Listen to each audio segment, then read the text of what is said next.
Good morning વિદ્યાર્થી મિત્રો. કાલે આપણે નવમું ચેપ્ટર ચાલુ કર્યું ત્રિકોણમિતિનો ઉપયોગ. બરાબર, એટલે કે અંતર અને ઊંચાઈ. એમાં આપણે કાલે અહીંયા 3 દાખલા જોયા હતા અને 5 દાખલા તમને લેસનમાં આપ્યા હતા. ઈ આજે 5 દાખલા આપણે અહીંયા બોર્ડ ઉપર કરવાના છે. મને ખબર જ હોય કોઈ તમને નો કહ્યું તો કરાવત જ હું. બરાબર, કારણ કે શરૂઆત છે એટલે હોમવર્ક આપીથી પણ અમુક કન્ફ્યુઝન વાળા હશે હું કરાવીશ. આજે હોમવર્કના 5 દાખલા આપણે કરવાના છે. બરાબર, પહેલા જેણે કર્યા છે એ જોઈ લેશે કે ક્યાં ભૂલ કરી એ જોવાનું. બરાબર, તમે એને પૂછો એને જવાબ આપવાનો. એક ટાવરની ઊંચાઈ 60 મીટર છે, એટલે કે આપણે ટાવર દોરવાનો. ટાવરની ઊંચાઈ કેટલા મીટર રાખવાની? 60 મીટર. પહેલો દાખલો હોમવર્કનો. આ જ્યારે તમે આકૃતિ દોરો ને ત્યારે હંમેશા એક લીટી સીધી કરવાની અને એક લીટી ત્રાસી કરવાની. ટાવર તમે દોરો તો ટાવર આ ટાઈપનો દોરવાનો. એક આમ કરો તો એક આમ ત્રાસી. બરોબર, કારણ કે અહીંયા કાટખૂણો બનતો હોય એટલે એક લીટી તો સીધી જ રાખવાની. ટાવરની ઊંચાઈ કેટલા મીટર? 60 મીટર. એટલે આ 60 મીટર તમને આપ્યું છે. હવે ટાવરથી અમુક અંતરે આવેલા સ્થળથી, આ ટાવર રહ્યો એના અમુક અંતરે આવેલા એક સ્થળથી અહીંથી જોવે છે. ટાવરની શું જોવે છે? ટાવરની ટોચનો ઉત્સેદ કોણ 60 અંશ છે. એટલે એની ટોચ જોવે છે તો એને કેટલાનો ખૂણો માલુમ પડે છે? 60 અંશ. આ A, આ B, અહીંયા કાટખૂણો બને અને આ C. C થી જોવે છે. બરાબર, કેટલાનો ખૂણો માલુમ પડે છે ને? 60 નો. તો તે સ્થળ ટાવરથી કેટલા અંતરે હશે? તો આ ટાવર રહ્યો ત્યાંથી આ સ્થળ કેટલા અંતરે હશે એ આપણે શોધવાનું. આ વેલો છે, એક બાજુ આપી છે 60 ને આધારે સામેની બાજુ આપી છે ટાવરની ઊંચાઈ અને પાછળની બાજુ એટલે કે ટાવર અને સ્થળ વચ્ચેનું અંતર તમારે શોધવાનું છે. રેડી? તો કયો સૂત્ર લાગુ પડશે? કયો ખૂણો ગુણોત્તર મૂકવાનો? tan 60. શું મૂકવાનું? tan ને આધારે સામેની બાજુ છેદમાં પાછળની બાજુ. એટલે tan થીટા બરાબર સામેની બાજુ છેદમાં પાછળની બાજુ. બરાબર, અહીંયા લખીએ એટલે બાજુમાં બીજો થઈ જાય.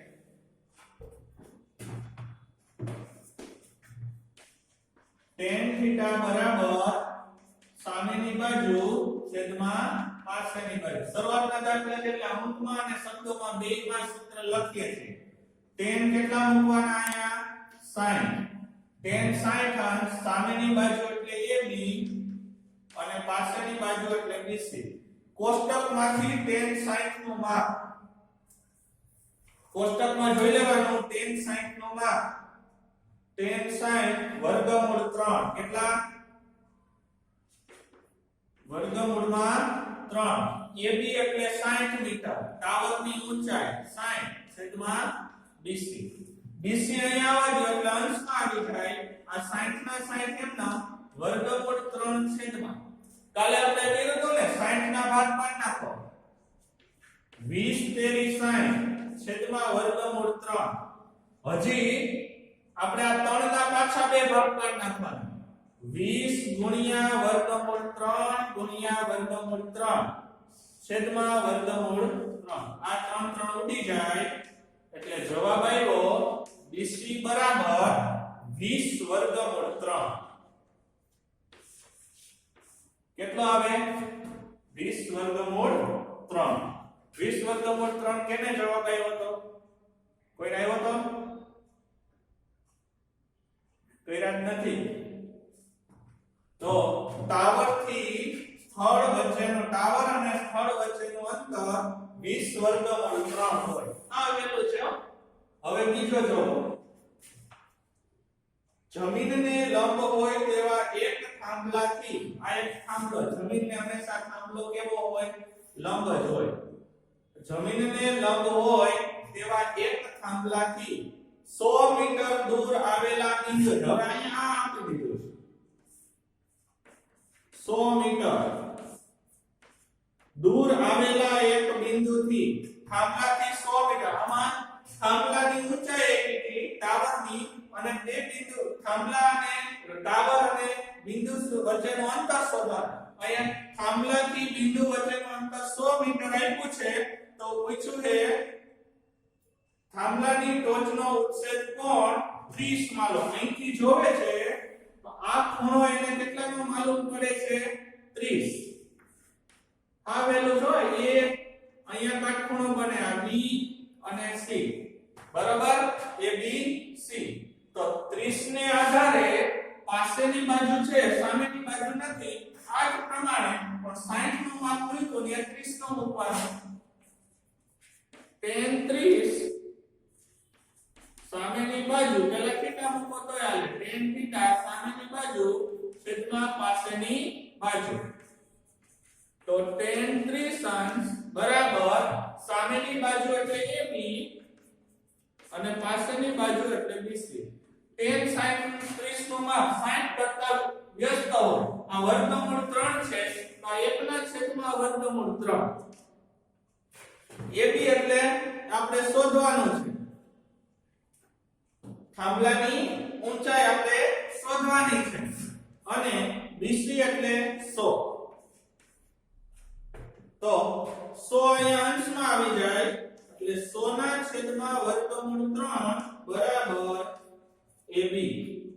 હવે ક્યારેય પણ છેદમાં વર્ગમૂળ 3 રાખવાના નહીં. આ જવાબ તમે કદાચ આટલો લખી નાખ્યો હોય તો કઈ ખોટું ન પડે પણ છેદમાં ક્યારેય વર્ગમૂળ 3 ન હોય એટલે કરણી કરી નાખવાની. AB બરાબર આ 100 ના છેદમાં વર્ગમૂળ 3 આવ્યા ને અને વર્ગમૂળ 3 આરે ગુણી દેવાનું. કેટલા રે વર્ગમૂળ 3 આરે ગુણી દેવાનું એટલે અંશમાં થઈ જાય 100 વર્ગમૂળ 3 છેદમાં 3. કેટલા 100 વર્ગમૂળ 3 છેદમાં 3. આ AB આ શું આવ્યું તો કે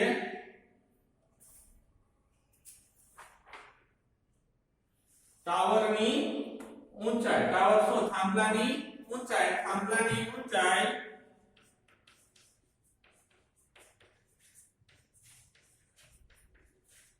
100 વર્ગમૂળ 3 છેદમાં 3 મીટર હશે. ચાલો લખી લ્યો આ બે દાખલા પછી આપણે ત્રીજો કરાવો.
ચાલો ત્રીજો, નદીના એક કિનારેથી લંબ દિશામાં 800 મીટર ઊંચાઈએ આવેલા એક એરોપ્લેનનો નદીના બીજા કિનારાથી ઉચ્છેદ કોણ, એટલે એક અહીંયા એરોપ્લેન ઉડે છે, ઈ આ નદીનો આ કિનારો છે ત્યાંથી આ એનો ઉચ્છેદ કોણ કેટલો માલુમ પડે છે? તો કે 60 અંશ. આ નદી છે, અહીંયા એરોપ્લેન ઉડે છે, તો અહીંથી જોવે છે આ એરોપ્લેન, તો એનો ઉચ્છેદ કોણ એને 60 અંશ માલુમ પડે છે. કેટલું ઊંચાઈએ છે લંબ દિશામાં? તો કે અહીંથી એરોપ્લેન અહીંયા 800 મીટર ઊંચાઈએ છે. કેટલા મીટર? A, B અને C. આ એરોપ્લેન છે 800 મીટર ઊંચાઈએ છે. તો આ નદી કેટલી પહોળી છે? નદીનો આ કાંઠે એરોપ્લેન છે, અને કાંઠેથી એરોપ્લેનને જોવે છે. તો આ નદીની પહોળાઈ તમારે શોધવાની છે. બરોબર? તો નદીની પહોળાઈ કેટલી હશે? તો પાછું tan થીટા સામેની બાજુ છેદમાં પાસેની બાજુ. હવે AB ને BC મૂકવાની કઈ જરૂર નથી. tan 60 બધું સામેની બાજુ કેટલા મીટર? 800. પાછળની બાજુ એટલે BC, એટલે નદીની પહોળાઈ થઈ ગઈ. તો tan 60 નું માપ હમણાં આપણે મૂક્યું તો વર્ગમૂળ 3 800 ના છેદમાં BC. તો BC બરાબર 800 ના છેદમાં વર્ગમૂળ 3. હવે અહીંયા વર્ગમૂળ 3 ગમે ત્યારે આવે તો કીધું હોય તો મૂકવાનું, તો કીધું હોય તો આપણે મૂકી શકીએ. વર્ગમૂળ 3 ની જગ્યાએ આગળના બે દાખલામાં આપણે કિંમત નહોતી મૂકી. વર્ગમૂળ 3 ની જગ્યાએ 1.73 મૂકી દેવાનું. વર્ગમૂળ 2 આવે ને 1.41 મૂકવાના. કેટલા? આ વર્ગમૂળ 3 નો રેશિયો કે વર્ગમૂળ 3 એટલે 1.73 થાય. તો 1.73 મૂકી દો. 800 ના છેદમાં 1.73 બરાબર. એટલે BC બરાબર 800 ને 173 વડે ભાગવાનું. પછી બે આંકડા પહેલા પોઈન્ટ 173 ચોક 4 તેરી 12 વધી 1 7 28 ને 29 વધી 2 4 ને 2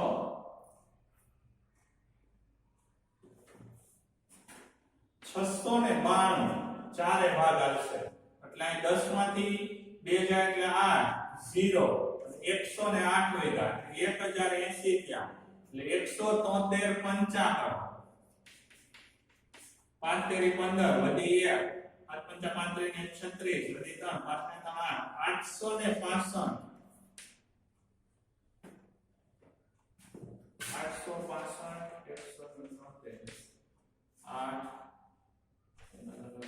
1038 6 એ ભાગ આવશે. 1038 10 માંથી 8 જાય એટલે 2 7 માંથી 3 જાય એટલે 4 અહીંયા 9 અને 942 સોરી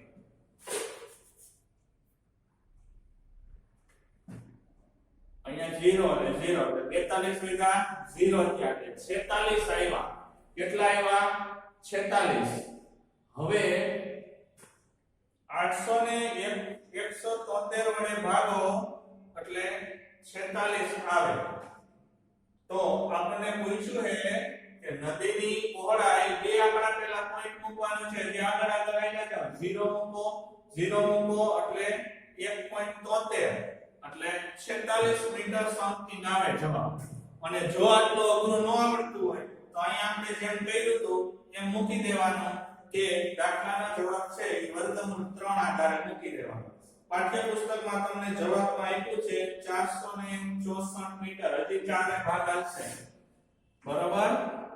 464 મીટર. 800 ને 173 વડે ભાગો એટલે 400 ને 1.73 વડે ભાગો એટલે 464 મીટર. આ શું આવ્યું? તો કે નદીની પહોળાઈ. શું આવ્યું? નદીની પહોળાઈ. લખી નાખો. ભલે હજી આના પછીનો દાખલો કરી નાખીએ. ચોથો 150 મીટર ટાવર ઉપરથી જોતા જમીન ઉપર ઉભેલી એક કારનો અવક્ષેપ કોણ. હવે જો ઊંધું આપ્યું છે ઉત્સેદ કોણને બદલે અવક્ષેપ કોણ. ટાવર ઉપરથી જોવાનું કેટલા મીટર ટાવર ઊંચો છે 150 મીટર. અહીંથી અહીંયા કારનો ઉત્સેદ કોણ જોવાનો તો એને ખૂણો કેટલાનો માલુમ પડે છે 60. ટાવર થી કાર કેટલે દૂર છે અહીંયા એમ જ છે A B અને C. તો ટાવર થી કાર કેટલે દૂર છે એ આપણે શોધવાનું. તો tan sin સામેની બાજુ AB પાછળની બાજુ BC tan sin નો માપ વર્ગમૂળ 3 અહીંયા તો એટલું જ બરાબર. AB એટલે 150 અને BC એટલે શોધવાનું. તો BC બરાબર 150 ના છેદમાં વર્ગમૂળ 3. હવે અહીં 150 ના તો ભાગ પડી જાય છે 50 તેરી આઈ ને છેદમાં વર્ગમૂળ 3 હજી એના ભાગ પડે વર્ગમૂળ 3 ગુણ્યા વર્ગમૂળ 3 3 ના બે ભાગ છેદમાં વર્ગમૂળ 3 આ ઉડી જાય એટલે 50 વર્ગમૂળ 3. વર્ગમૂળ 3 ની આપણે કિંમત કઈ મૂકતા નથી બરાબર. મૂકવી તો કેટલા મૂકવાના 1.73 મૂક દેવાના. 173 ને 50 સાથે ગુણી દેવાના. આ શું આવ્યું તો કે કાર અને ટાવર વચ્ચેનું અંતર. ટાવર થી કાર કેટલી દૂર હશે તો કે 50 વર્ગમૂળ 3 મીટર દૂર હશે. ત્રીજો અને આ ચોથો લખી લ્યો.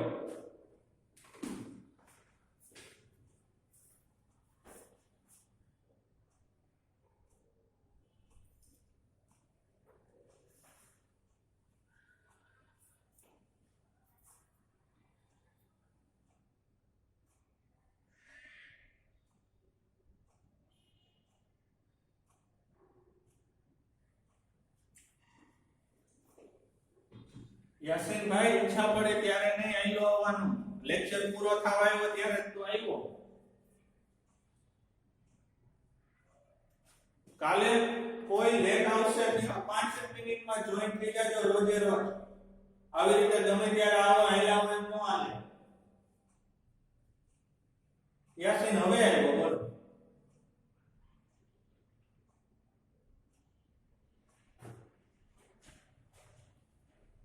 યાસીન માઇક ઓન કરતો ચાલો. કેમ મોડો આવ્યો જવાબ આપ. હે યાસીન મોડો કેમ જોઈન થયો એમ પૂછું.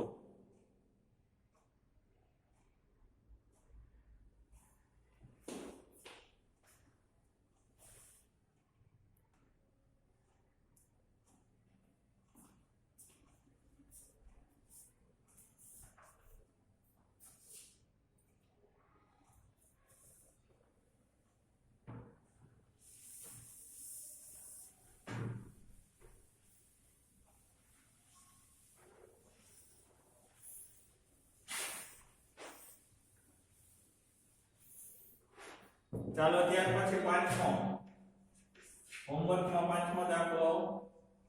એક વૃક્ષની ઊંચાઈ 10 મીટર છે. આ એક વૃક્ષ છે એની ઊંચાઈ કેટલા મીટર 10 મીટર. સૂર્યનો ઉત્સેદ કોણ 30 થાય ત્યારે વૃક્ષના પડછાયાની લંબાઈ આ વૃક્ષનો પડછાયો ક્યાં પડે અહીંયા ત્યારે એનો ઉત્સેદ કોણ કેટલો થાય 30 અંશ. એટલે અહીંયા કાટખૂણો બને ABC. આમાં આ તમારે વૃક્ષનો પડછાયો આ પડછાયો અહીંયા પડતો હોય તો પડછાયાની લંબાઈ શોધવાની. તો 30 ને આધારે સામેની બાજુ છે પાછળની બાજુ શોધવાની. tan 30 અંશ સામેની બાજુ એટલે AB અને પાછળની બાજુ એટલે BC. 1 ના છેદમાં વર્ગમૂળ 3 AB એટલે 10 છેદમાં BC બરાબર. તો BC અહીંયા આવી જાય તો 10 વર્ગમૂળ 3 વર્ગમૂળ 3 બરાબર 1.73 મૂકી દેવાના. કેટલા 1.73. તો 1.73 ને 10 વડે ગુણો તો દશાંશીનો 1 પોઈન્ટ આગળ ખસી જાય એટલે 17.3 મીટર ઝાડના અથવા તો વૃક્ષના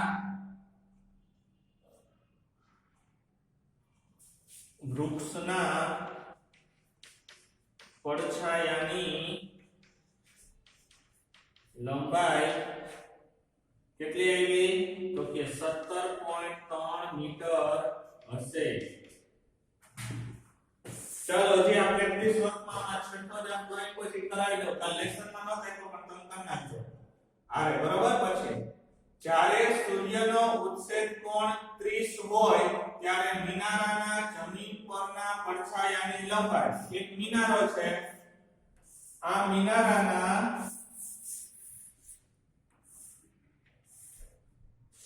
જમીન પરના પડછાયાની લંબાઈ, ઉત્સેદ કોણ કેટલો હોય 30, ત્યારે આ પડછાયાની લંબાઈ 80 છે. જમીન પરના મિનારાના પડછાયાની લંબાઈ 90 મીટર. કેટલા મીટર? 90 મીટર છે. તો મિનારાની ઊંચાઈ શોધો. આ તમારે શોધવાનું. એ અહીંયા કાટખૂણો બને D અને C. તો tan 30 પાંચે પાંચ દાખલામાં tan નું માપ જ મૂકવાનું છે. tan 30 અને sin વાળું. સામેની બાજુ એટલે AB, પાછળની બાજુ એટલે BC. tan 60 નું માપ 1/3. AB એટલે શોધવાના છે અને BC એટલે 90. 90 આ બાજુ અંશમાં આવી જાય એટલે 90/3. AB 90 ના ભાગ પાડી નાખો. 30 તેરી 90 એટલે 30/3 ગુણ્યા √3. એક સ્ટેપ ઓછું કરી નાખું છું. 30 ગુણ્યા 3, 3 ના બે ભાગ પાછા.